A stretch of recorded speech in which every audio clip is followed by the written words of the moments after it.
Hello, Gravitrons. I'm More Gravity. Let's play chess.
reasonably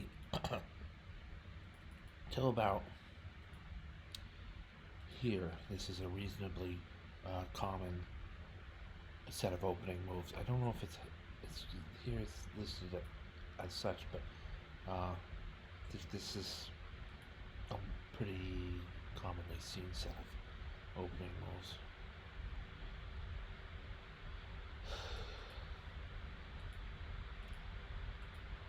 The battery prepared queen b3 is a very long-term threat. I wouldn't normally move there, but my opponent has played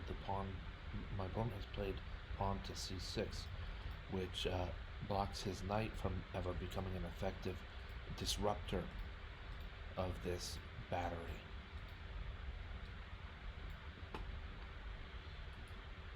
I mean, my opponent would have to waste a pawn and 2 moves to get him to c6, only then to transport to a5. By then I've played a4 and a5, and the rook is in action. The rook is active, and frankly, probably f7 has been captured with check. So c6 sometimes isn't a good move in a position like this. Trade your light squared bishop isn't a bad idea overall.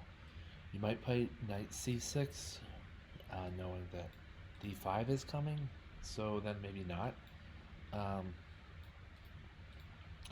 But bishop to d7, and white often will just trade bishops. I don't. On that position, I'm normally playing elsewhere. But yeah, bishop to d7 is pretty much the move here. Torch has c6 here. Knight to d7 is a move, and so is bishop to d7.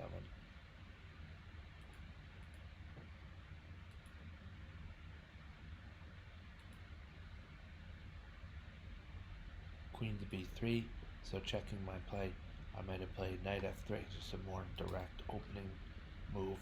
It's less committal. The knight most often is going to develop to e2 or g3. E2 or f3, most often f3.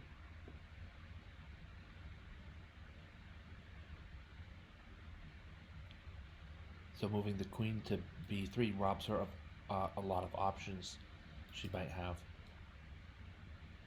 to go on. She's got a ton of squares open to her, so you kind of think that maybe queen b3 and white shows his hand directly to the plan of attacking f7 early. My opponent found the right response, as indicated by this blue here, but also by my opinion, which is queen to e3 check, an active place for the queen to be, also guarding adequately against the battery on that white is aiming on f7. But then again, white blocks the line of attack rather naturally and plays knight to e2, which is a fine enough way for the g1 knight to develop here. More developing moves, just solid, straightforward opening play. White castles. There's no worry about the piece on e2. That knight is covered. And black castles. And, we have a game. Black's castle is in the fianchetto formation. White's castle is another very common formation. These kings, the 2 kings on the board here, are very safe, right? King safety, excellent for both sides. White might have a small lead in development, but nothing earth-shattering. Knight to bishop to g5 is a pin that I think black acts rationally and straightforwardly to unhinge the pin by way of pawn to h6. The bishop goes back to h4, and Black's play is becoming a little bit aggressive with pawn movement, but without losing sight on the ball completely. A great move. Bishop to e6. This might shield Black's queen from future attacks along the e-file. The bishop is protected by the f7 pawn, and that's a strong form of protection. The queen is also protecting currently, but as we know, queens, they like to venture out and affect play dynamically. Okay. The move also, like I said, it develops with tempo, forces White's queen at b3 to find a safer spot on the board, and we're not worried about pawn to d5 because the d5 square is so strongly covered by 3 of Black's pieces already, and might be even by more. Is a rook on d8 seems to make sense as well. So the queen moves away from the attack. She's very safe. White's queen is very safe on c2. And as the pieces sort of jockey for some sort of positional advantage, there usually emerges tactics like pawn to g5 here, this fork. I would believe this to be a fork, save for the fact that torch indicates this as an inaccuracy. I wonder if I found the right move. Yes, the knight must dump himself from the board, for lack of a better word. The knight must dump himself on e6, and immediate recaptures is definitely prescribed, because otherwise it's the rook on f8. Next. So directly my opponent recaptured, and I decided to attack Black's queen. It's a more dynamic move than simply bishop g3 first. There's nothing wrong with bishop to g3 first, but rook to e1 I thought might push Black's queen onto a dark colored square.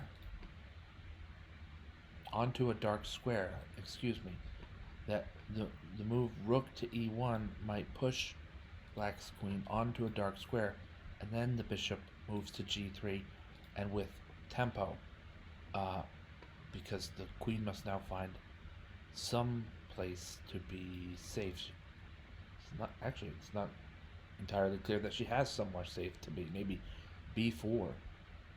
Anyway, so that's why I played rook to e1. And we see, so this is materialized in the game with bishop to g3, attacking the queen. Queen captures on d4. Rook to d1 prepares the potential gain of much material. There's this threat of bishop to h7 check, and then after the king captures, the queen falls.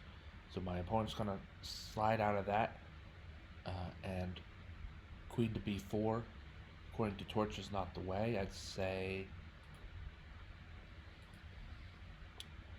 there's some forced win here, maybe queen b3, even just reduce the number of Black pieces that are active and influencing the game, even if it costs you these double pawns on the b file,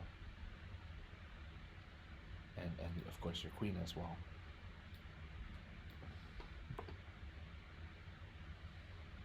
Oh, Stockfish likes this, and I played this out of order then.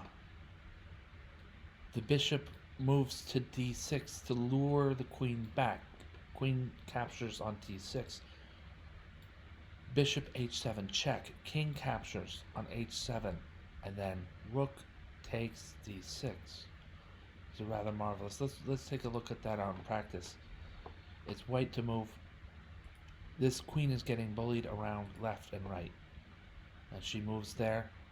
Then the alternate to what I said, where she had, I had assumed an attack, capture on d6, still leaves white had the uh, exchange after capturing on f8. So I found this idea, but for in my mind, my calculations, I had thought that, well, first the bishop on f5 has to clear the lane, as Rage Against the Machine would say, so that the rook can be part of that tactic. But it turns out, because of this other part of the tactic, rook to h7 check, that was not actually the case.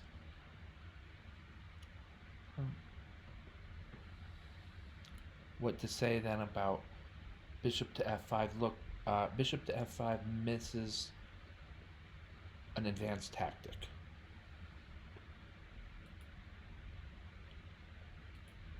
Now I employ the same, some of the same idea. The queen moves to safety, and the rook is gone, and so too the exchange, as it's so termed, so named.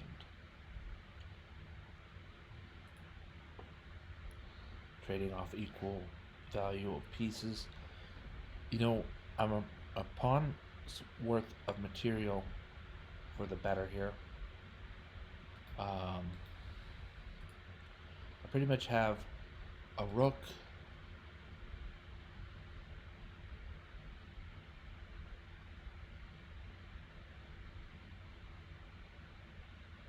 against a knight and a pawn.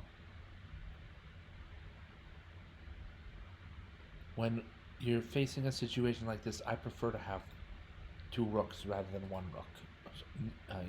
Suppose this pawn weren't here, like it's over here or something. But then that's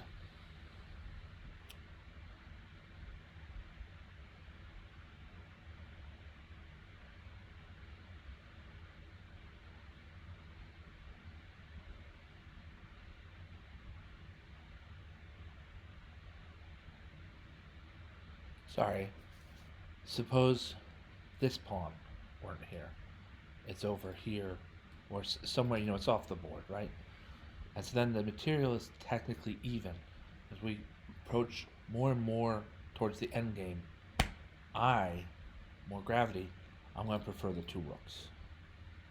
Keeping the material even and all else even, I'm going to prefer the two rooks, because they're now active in the game. It always takes rooks a long time to get active in a game of chess, or almost always it takes them a long time to become active. Now they're active. These two rooks have, the E file is amazing for the rook on E1, and the D file is amazing for the rook on D1. Not only that, this is a reasonably open board, and I can see moves like rook to E7 and then rook to E1, and the rooks are now coordinating quite well with each other along the E file.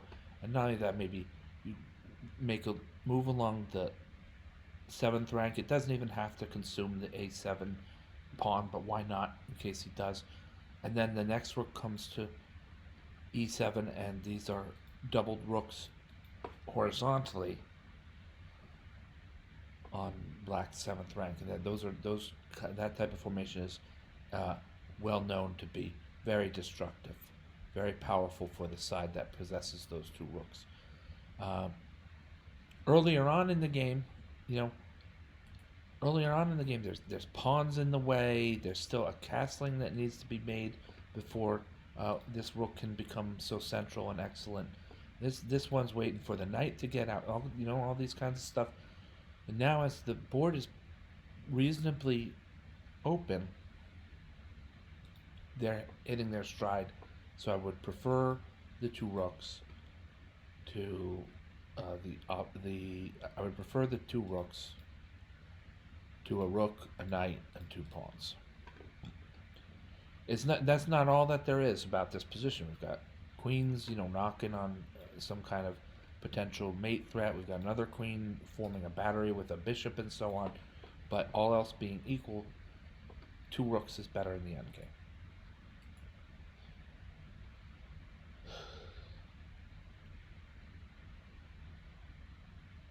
Rook takes e4. Now we're boxing black's queen in a bit here.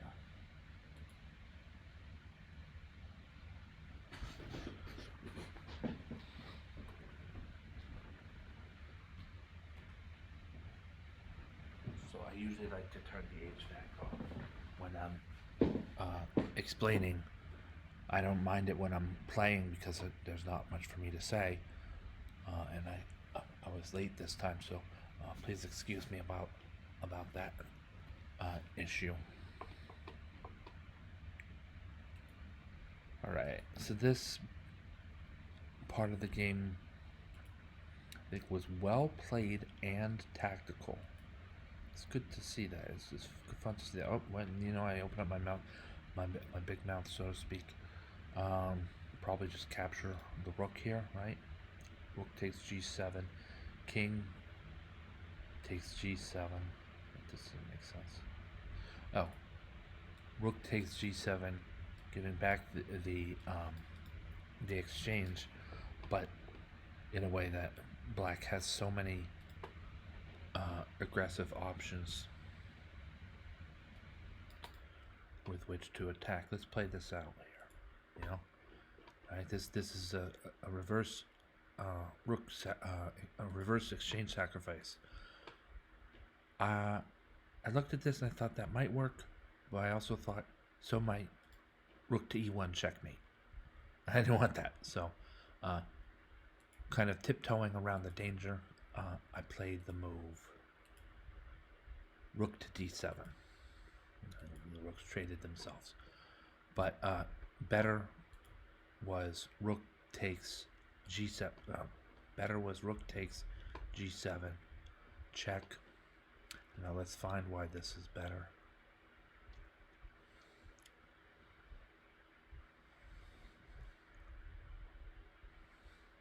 I like queen c3 covering the back rank square and delivering check. This is said to be some kind of horrible blunder, so we'll move back.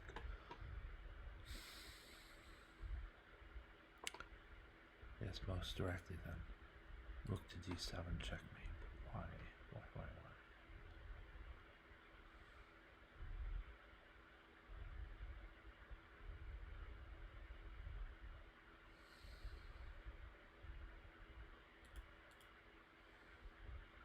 Another blunder.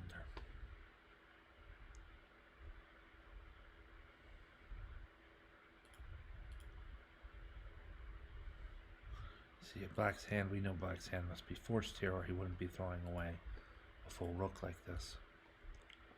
Yeah, so before we get into too much to that endgame, I wanted to show that queen c3 prompts rook to e1 check, just throwing away a full rook, but it seems like it's throwing away. It's giving it away. The queen on c3 can move to g7, and that's mate, so black must do something, and you'll see computers do this. Rook to e1, it's desperate, but it pushes the checkmating move sort of like farther away, off the horizon of chess engines calculation. Queen takes e1, queen takes queen to e8. I'm pretty sure the most straightforward way is just queen takes e8, and then we're gonna gobble pawns, and we've seen this before. This is not anybody's first rodeo.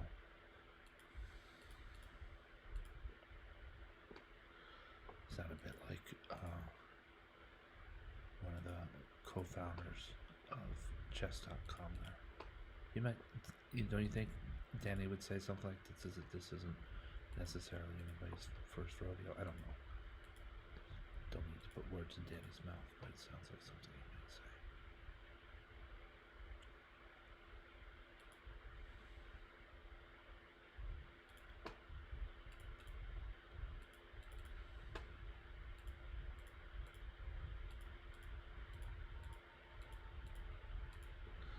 Alright, so that was one way. Going back to the game, I played rook to d7, doubling the rooks on the 7th. Also a very strong way to play. Trading rooks. Gathering pieces. I'm aware of back rank issues and address them with pawn to g3. Now, probably going to get really sloppy with the both of us at fewer than 15 seconds, fewer than 20 seconds each. A lot fewer than 20 seconds each. But, the soldier fights on. And so do the USC Trojans. I have some USC Trojan friends. We're cleaning things up now. White completely has board. The win-loss part of this game, razor thin margins. Oh, and what a scare worthy of the season of Halloween, But that's it. We're gonna finish this game off in practice. I'm gonna finish this game off in practice with some mostly direct moves here.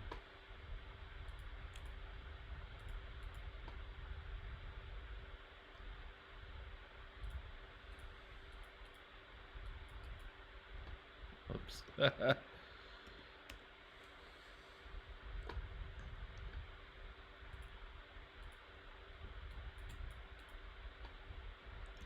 Let's go back.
This game timed out with that accuracy.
Okay.